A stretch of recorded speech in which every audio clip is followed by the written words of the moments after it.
When you look at a world map, everything seems so permanent, doesn't it? The continents, the oceans, they look like they're locked in place forever. But what if I told you that's just an illusion? The truth is, our planet's surface is constantly getting a facelift, just in super, super slow motion. So let's dive into why nothing on that map is as permanent as it seems. So let me just throw a question out there that might sound a little out there. Is the Atlantic Ocean, that huge body of water separating the Americas from Europe and Africa, going to be around forever? Well, the answer, believe it or not, is a hard no. And geologists are pretty sure about this. Just look at this quote from Earth.com. The Atlantic is destined to close. It's wild, right? It was born when a supercontinent ripped apart, and it's basically fated to disappear when a new one comes together. So the big question is, how in the world does an entire ocean just vanish? The very first clues are already showing up. Get this. Researchers have found a subduction zone.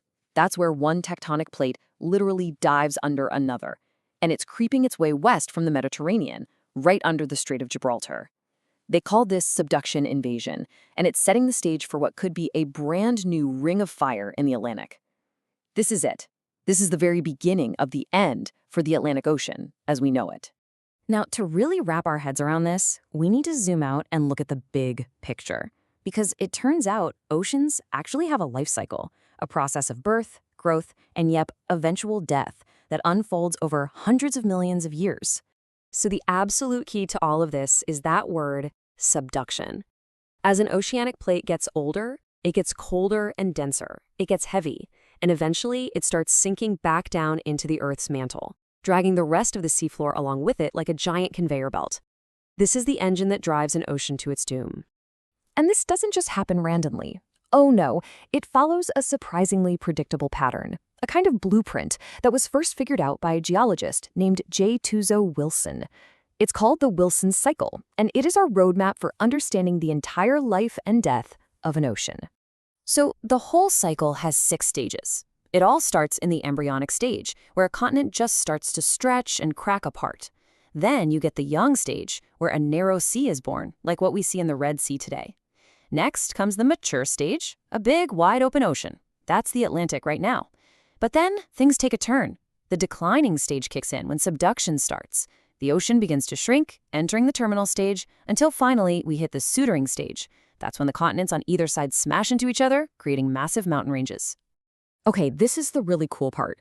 This isn't just some ancient history. We can literally see every single one of these stages playing out somewhere on the planet right now. You've got the East African Rift, where a continent is just starting to tear itself apart. Then there's the Red Sea. That's a baby ocean right there. The Atlantic, it's in its prime, the mature stage. The Pacific, on the other hand, with its famous Ring of Fire, well, that's a declining ocean, getting smaller every year. And the Himalayas, that's the grand finale, the suturing stage, the scar left behind where India smashed into Asia. It's all happening as we speak. Okay, so let's zoom out even further. The life and death of just one ocean is actually just one move in a much, much grander performance. A slow-motion planetary dance of the continents themselves. So, the Wilson cycle, that's about one ocean. But the supercontinent cycle? That's the whole shebang. It describes how all of Earth's continents come together to form one giant landmass and then break apart all over again. It's a global rhythm that pulses every 300 to 500 million years. And boy, has this happened a lot. We all know Pangaea, right? Well, before Pangaea, there was Pannotia, and before that, Rodinia. And it just keeps going, all the way back billions of years into Earth's deep, deep past. Every single one of these supercontinents was built from the wreckage of closed oceans. And when they broke up, they gave birth to the next generation of oceans. And check this out, this dance has a massive impact on the entire planet. When you've got a supercontinent, sea levels tend to be low, and the climate is often much colder, what we call an icehouse state. But when the continents are scattered all over the globe, sea levels are high, and the planet warms up into a greenhouse state. This continental dance literally shapes the world we live on. All right, but this is where the story gets really mind-bending. These ancient cycles of opening and closing oceans, they don't just happen and then disappear without a trace. They leave behind what you could call geological ghosts, memories that are literally baked into the fabric of our planet's crust. There's a name for this: tectonic inheritance. The basic idea is that the old scars, the rifts where continents tore apart, and the sutures where they crashed together, create lines of weakness. They create a kind of template or a mold that controls where future continents are going to break and where future mountains are going to rise. For a perfect example, just look at the Appalachian Mountains. You see how they're not a straight line? They have these big, sweeping curves. Well, that's not random at all. It's a clue from the past. Because it turns out those curves perfectly match the zigzag shape of the coastline from an ancient ocean called Iapetus. That ocean closed up more than 500 million years ago to help build Pangaea. The shape of the mountains we see today is a direct echo of an ocean that's been dead for 500 million years. The old continental edge was the molt. Which leads to this really profound question from the journal GSA Today. Does each cycle of continents coming together and breaking apart basically set the stage for the next one? And it really seems like the answer is yes. The planet remembers.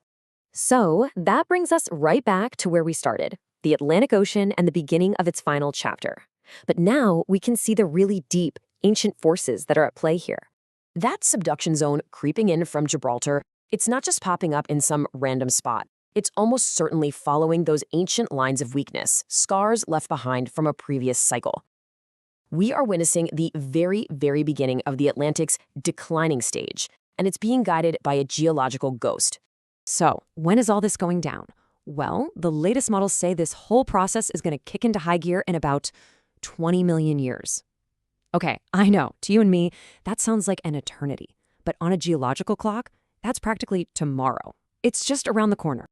So, as the Atlantic starts its long, slow march toward closure and the Pacific keeps on shrinking, our continents are once again on a collision course.